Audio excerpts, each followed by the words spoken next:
Leadership, I think, carries with it some significant risks. I think that, and the biggest risk in my mind is idolatry. What I mean by that is that the leader thinks of himself or herself as God. And I think leadership carries with it sort of a context in which, if you think about it, the more senior you are in an organization, whether it's in business or another context, the organization is organized in a certain sense around the leader's vision and strategies and direction.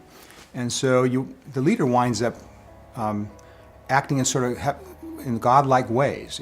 He or she announces a vision, a strategy, a direction, and people start, and the whole organization starts to go do that. And I think the risk with that is that leaders can get, you might call it God delusions, that we have a sense that somehow we become as God in those kind of settings. I think it's complicated by the fact that God, in fact, uses us as leaders to get things done. So he uses us as his agents, to use the language of Genesis, we're to carry his image, to make his presence visible in the world through our leadership and to affect organizations.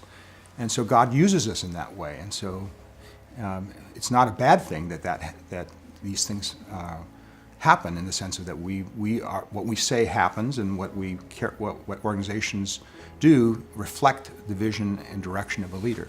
But I think because that's the case, it's really important that leaders cultivate the virtue of humility.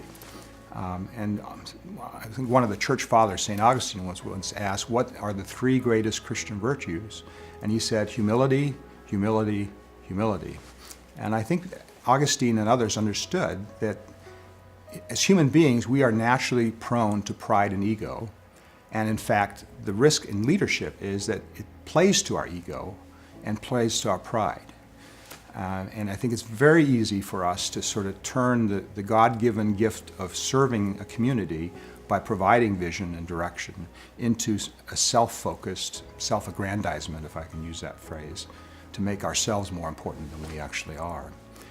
And that's not unique just to business. Having been involved in the leadership of the church, I think there's as much, if not greater, risk in a church culture of leadership where the person becomes the focal point. The leader becomes the focal point.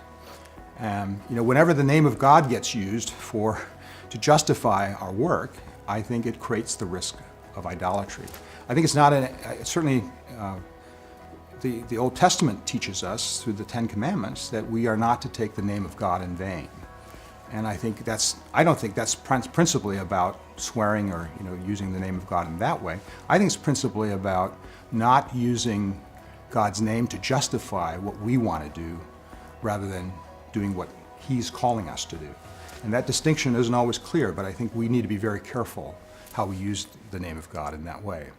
And I think I tend to get nervous, personally as a Christian, when people say, God told me to do this or that. Now, I have no doubt God speaks to people and communicates with people directly, but I think using God in that way is a very dangerous thing.